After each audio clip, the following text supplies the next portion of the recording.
Hola, mi nombre es Fabricio Mejía Madrid y esta es mi colaboración semanal para Sin embargo, que se llama No se toca. Imaginen por un momento entrar en un mundo en que no existe el Estado ni la nación. Es un mundo perfecto porque el Estado es pura coerción, el uso de la fuerza bruta y los soldados. Y la nación es un invento para hacernos sentir inferiores y lamentarnos de no haber nacido suecos. Tampoco existe la política, que es mala y sucia, al igual que los partidos, porque todos son iguales de corruptos. No hay ricos ni pobres. Es más, no existen las clases sociales porque todos somos mexicanos. No hay pueblo, como célebremente tuiteó el entonces consejero del INE, citando, yo creo que sin saberlo, a Margaret Thatcher. No hay racismo porque todos somos mezcla de aztecas y españoles, algo que sucedió hace tanto tiempo que no vale ya la pena ni siquiera mencionarlo. No es moderno.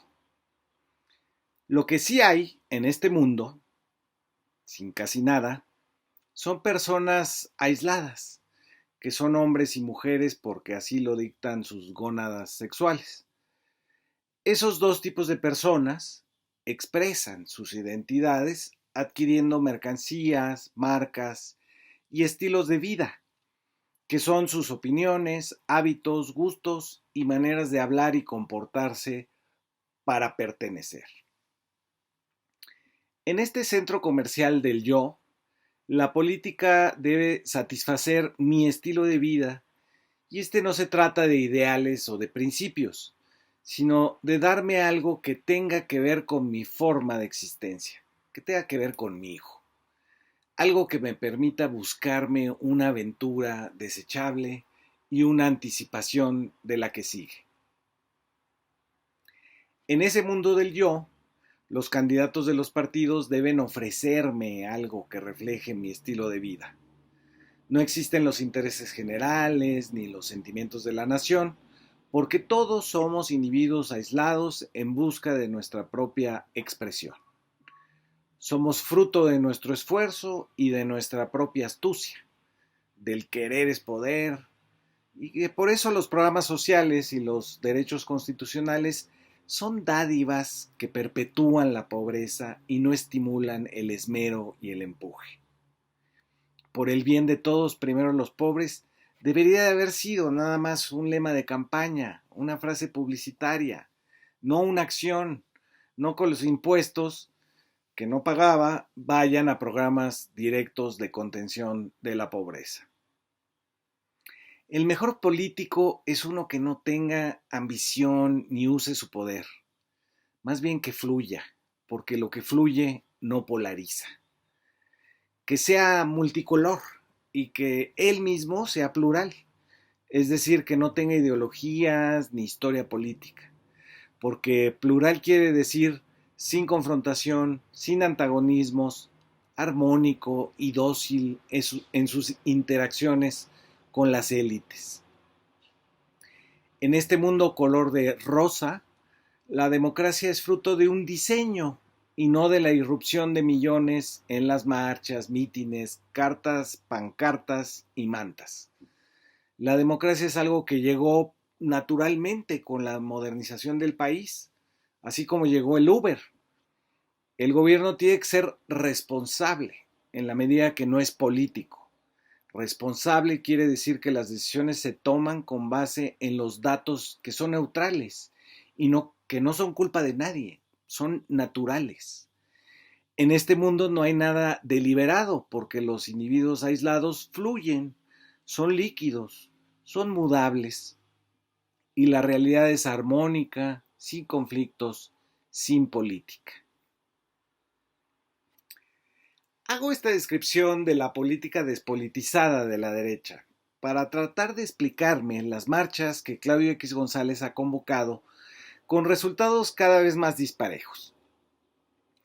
¿Qué dicen los que van a estas marchas de su propia idea de la política, el Estado y de marchar.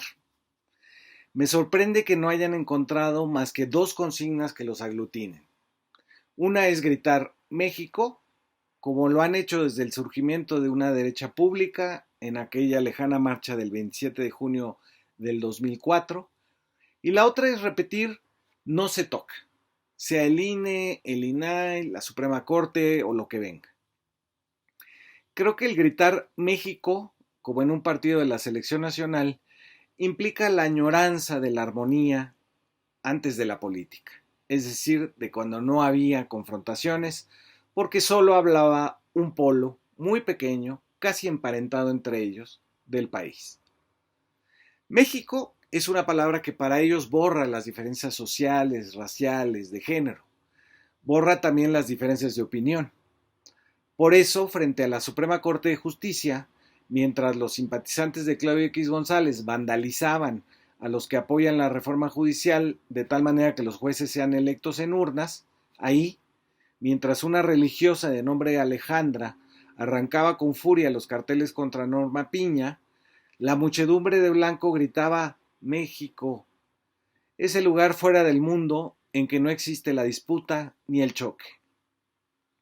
Pero al mismo tiempo, esta derecha no tiene un arraigo republicano. No sienten genuina pertenencia al país, sino a la patria de Amazon, Instagram y Netflix. Sospechan de los aeropuertos construidos por los trabajadores mexicanos.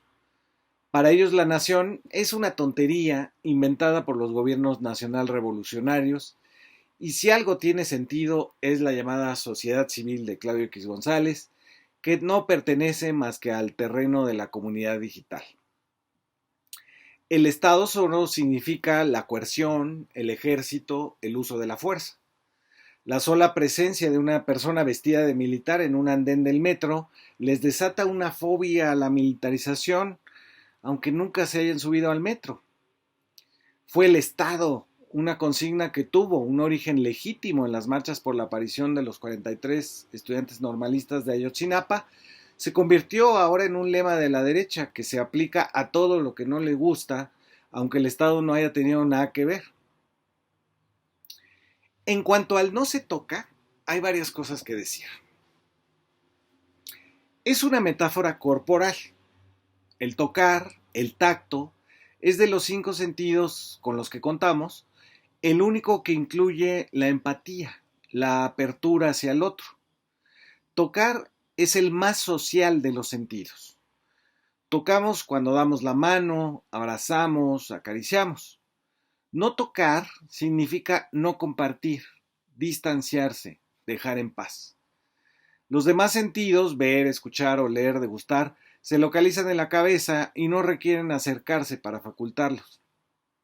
Solo el tacto requiere esa afinidad y abrirse al de al lado, a acercarse. El tocar necesariamente cambia a las personas involucradas porque es un sentido que no puede, como la mayoría de ellos, lograrse desde la distancia. La otra cosa interesante de la consigna no se toca es la idea despolitizada de la política. Lo que existía en los gobiernos del PRIAN era natural, producto de un diseño que se fue perfeccionando, como el precio en el mercado libre, y su constitución actual es la mejor posible. Así el INE era una creación de un grupo de expertos en democracia, supongo, abogados y administradores, y no resultado de una larguísima disputa con sus propios muertos, triunfos y derrotas, fraudes y movilizaciones multitudinarias.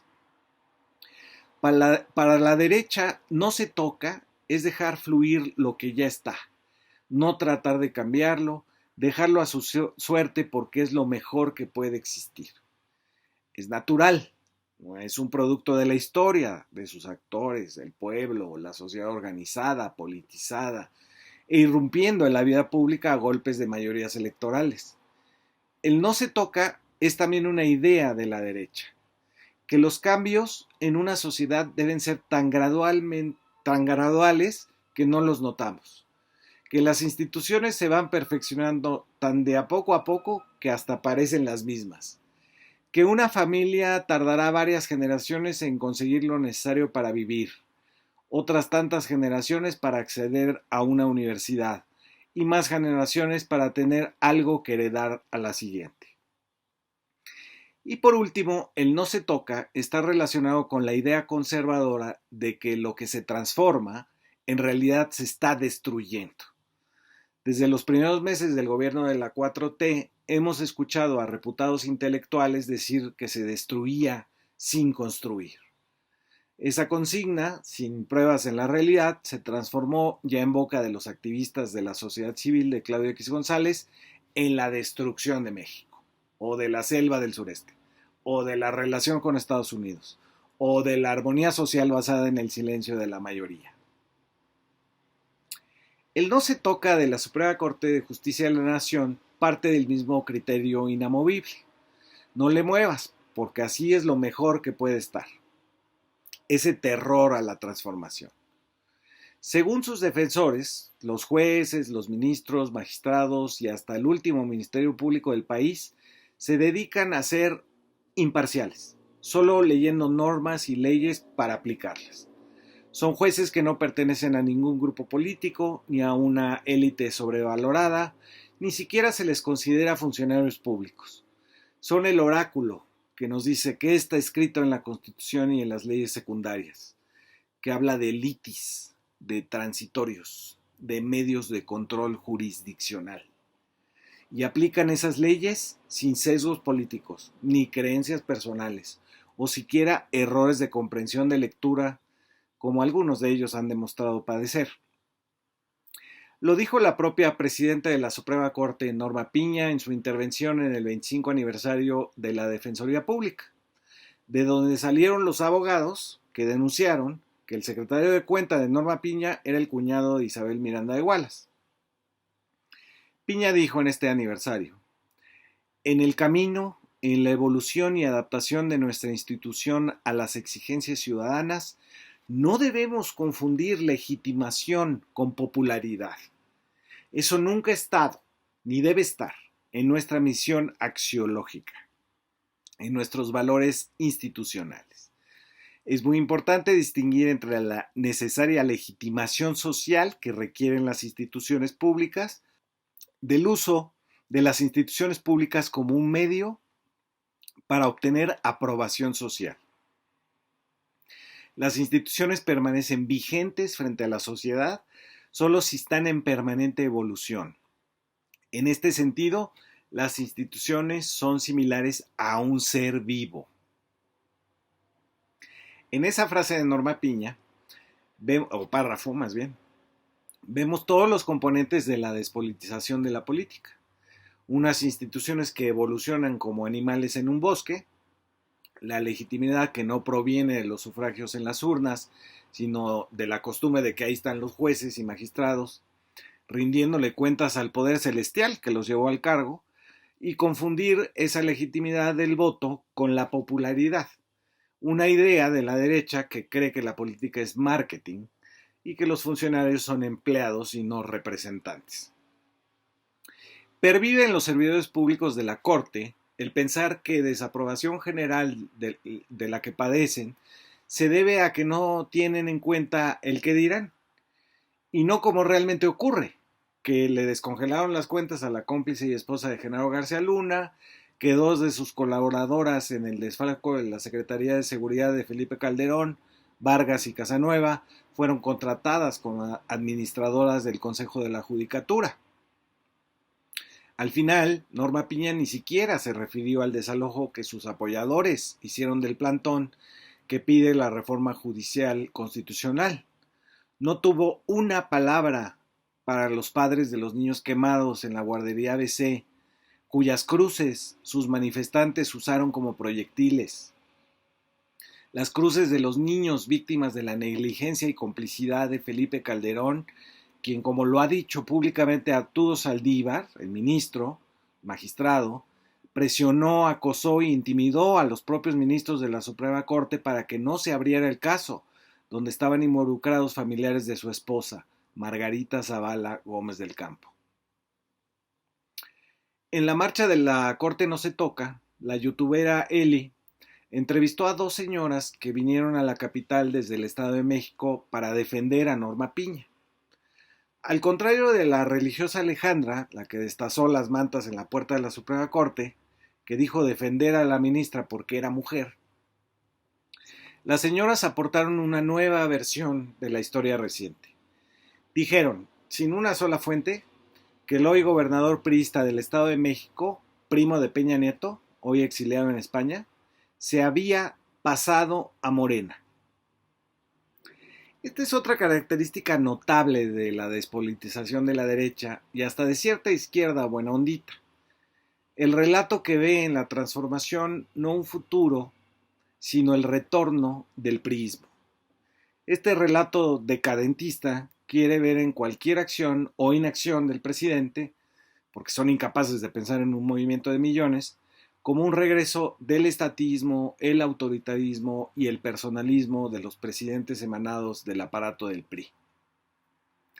Así, una ocupación de una vía concesionada de un tren es expropiación. Un cambio hacia la infraestructura del ejército y la marina es militarización. Y todo lo que decide el presidente es un capricho porque es deliberado y no decidido por un grupo de expertos con números. Este extraño retorno al PRI de los 70s viene acompañado de otro concepto misterioso. La democracia se está destruyendo por el voto popular. Y al voto popular se le llama dictadura plebiscitaria, como la enunció el difamador Enrique Krause, o populismo. Hay una nueva derecha anticomunista sin comunismo y como carece de palabra para reeditar una guerra fría, utiliza la palabra populismo. No es que esa derecha luche contra un fantasma, sino que para ella el comunismo es enunciar el clasismo racializado y poner en duda la autoridad en política de los títulos académicos. El populismo es su comunismo contemporáneo, a pesar de que proviene de la irrupción democrática y pacífica de los excluidos en las urnas. No aceptan la idea de esa irrupción de millones y prefieren decir que Andrés Manuel nos manipula, nos compra con los programas sociales o que no somos lo suficientemente instruidos como para saber votar bien, como dice Vargas Llosa. Ese es el contenido de lo que se autodenomina pueblo, la politización de las disputas por quién ordena y quién obedece. Eso ha llevado a la ampliación de los derechos, pero también a enunciar públicamente las desigualdades silenciadas como el clasismo racializado. Es la destrucción del mundo como la derecha lo conoció, y aunque no pueden enunciarlo, lo que se ha ido destruyendo poco a poco son las coordenadas del lugar que ocupan unos y otros mexicanos en la idea de patria, el tipo de pertenencia, el arraigo o no republicano. Ya no es más la economía, el dinero y los grados académicos los únicos que pueden dotarnos de identidad. Ahora también es la política y por default es el nuevo terreno identitario de los excluidos. Para aminorar sus miedos, la oposición de derecha clama por la reconciliación o un obradorismo suavizado, más pausado, negociado. No se han querido enterar ni dar cuenta de que quienes presionan por la profundización de la 4T no son los liderazgos de Morena, sino nosotros, sus electores. Muchas gracias por escuchar.